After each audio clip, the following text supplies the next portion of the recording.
Yo, what is going on, guys? Welcome to a special episode of ezBUCKETz, guys, because a lot of you guys have been asking me to see what my fantasy team looked like this season. Well, guess what? In this video, I'm going to show you guys my fantasy team and how I won my fantasy basketball league. Y'all ready to get into it? 3, 2, 1, let's get it. Let's go. Boom. So for all the people who have been messaging me all year, asking me a lot of questions, I know most of your fantasy teams, and I look into many fantasy teams, and honestly, guys, there are many teams out there that are 100% way better than mine. But the reason I actually won my fantasy league this year was because this year I had many issues that occurred to me, many injuries that popped up. But honestly, staying updated and staying constant on fantasy basketball, being ready to act on specific negative situations can help you really affect your fantasy year, and that definitely helped me out this year 100%. With that being said, I specifically did not expect myself to win because of a specific situation that happened that I'll tell you guys later in the video. But honestly, I'm really thankful that I did, and for everybody out there who won their fantasy league or even almost won it, congratulations, guys, and there's always next year to get better and have more fun. So without further ado, I'm gonna tell you guys what my league was and how it ran, and specifically what I believe and personally feel is the best standard rules to run a good fantasy league. So this year I was the commissioner of my fantasy league. I play in a 14-man league with a bunch of my friends and I, and you know what, guys, we take fantasy seriously, not too seriously, but seriously enough where we play and put money on the line. And for this year, I was lucky enough to win that prize money. So once again, it was a 14-man league, 12 players in each roster, and each roster was able to put only one injury list, guys. I specifically only like it when there's only one injury list, because if there's more than one, it makes it less interesting, because if a player gets injured on your team, you would just keep adding to the injury list, which isn't the best and the most fun, and most importantly, the most interesting to do in a fantasy league. With there being 14 mans in the league, I was able to get pick number 5, which is a decent pick. Honestly, I was hoping for it to get a top 3 pick because I wanted either Russell Westbrook, James Harden, or Giannis Antetokounmpo. But luckily, 5 really did turn out well for me because I'm going to tell you guys who I drafted at the 5th pick. If you want to guess who I picked at the 5th pick, I'm going to tell you guys right now. The first pick was Giannis Antetokounmpo. Second pick was James Harden. Russell Westbrook was the 3rd pick. Kevin Durant was the 4th pick. And if you want to guess what my 5th pick was before watching it, pause the video right now and go to the comment section down below right away and put, I guess you picked blank at the 5th spot. Alright, I'm going to give you guys a few seconds to do that right now.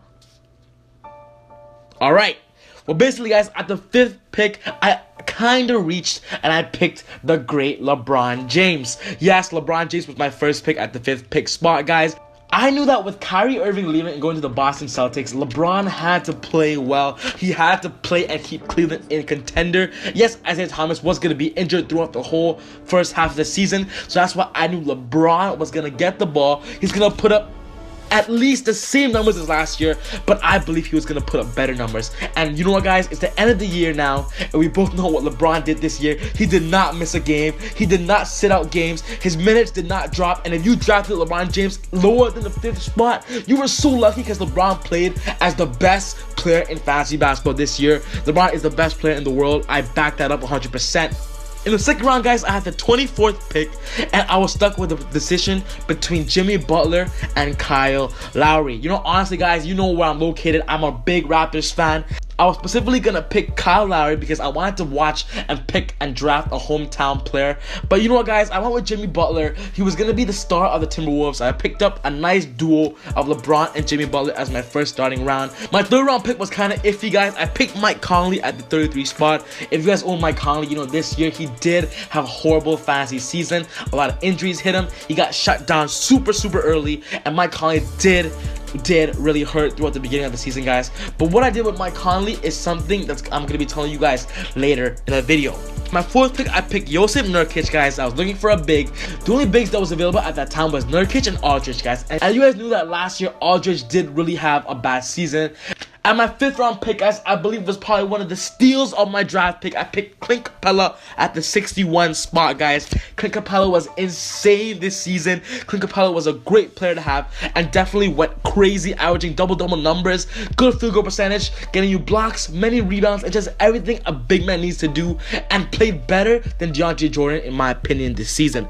Then simply, I picked up Rajon Rondo at the 80th spot, guys, and then Aaron Gordon at the 89th spot. I believe in my league, Aaron Gordon really dropped too low, so I was lucky enough to get Aaron Gordon at my 7th pick. And then I got Dion Waiters at the 108 spot. Willie Hernan Gomez, guys, was a player I was really disappointed in, guys. I expected a lot of things from him, but we drafted my year before Enes Kanter got traded to the Knicks, guys. So I picked Willie Hernan Gomez thinking he would be the guy in the New York Knicks front court. He would be the guy to give me good percentages all around, good boards and points. But Hernan Gomez really did disappoint me this season, and I ended up dropping him about 2 weeks into the fantasy season. Then I got Wesley Matthews in my 10th round. Austin Rivers at my 11th pick, guys. Austin Rivers put up great numbers, put up top 8 value numbers this year, guys. And Austin Rivers was also a steal for me in the late rounds, and I did not trade him and kept him throughout the whole season. So this was my squad, guys. Look carefully. This was my starting squad at the beginning of the year.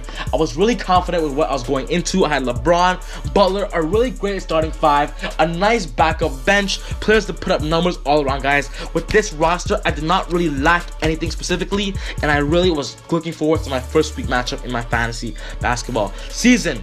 In this year, I only made 2 specific trades that definitely hurt or made my team better. The first trade that I did was that when Mike Conley got injured, guys, he was in my injury list. And you know what, guys, I had a friend of mine who really wanted Mike Conley. And when Mike Conley first got updated of his return, he sent me Dennis Schroeder from Mike Conley, guys. And 100%, I accepted that right away. And I got Dennis Schroeder from Mike Conley. But the bad news was for my friend, Mike Conley was gonna get shut down. I didn't know that when I traded him. I felt bad when I gave it to my friend. But you know what, guys, in fantasy basketball, you gotta kind of be selfish because you need the players to play to win your fantasy league. Then my next trade was probably the biggest trade I've made this year. I made this trade around the 13th week mark because I knew things were gonna happen. I traded Aaron Gordon, Derek Favors that I got off the waiver wire, and Clint Capella, and got Porzingis in return, Thaddeus Young, and Jamal Murray, which ended up being my big downfall because you guys all know that Kristaps Porzingis got injured and torn his ACL, and that ruined my hopes, that ruined my feelings because I was like, you know what, I lost Porzingis, I'm done, I'm losing fantasy. But at this point, I was still first in my standings, guys. But slowly, because of my injured Kristaps Porzingis, I was slowly sliding down the standings and ended up this season with the 2nd place spot. Then, a few weeks before the fantasy playoffs even started, guys, I lost Jimmy Butler for 4 to 6 weeks. If you own Jimmy Butler, you know the situation, guys. That really hurt because he had to get hurt right before the fantasy playoffs. So I was left with my best player being LeBron James and Dennis Schroeder, guys. So I had to make moves. My team ended up being like this at the end of the season, guys.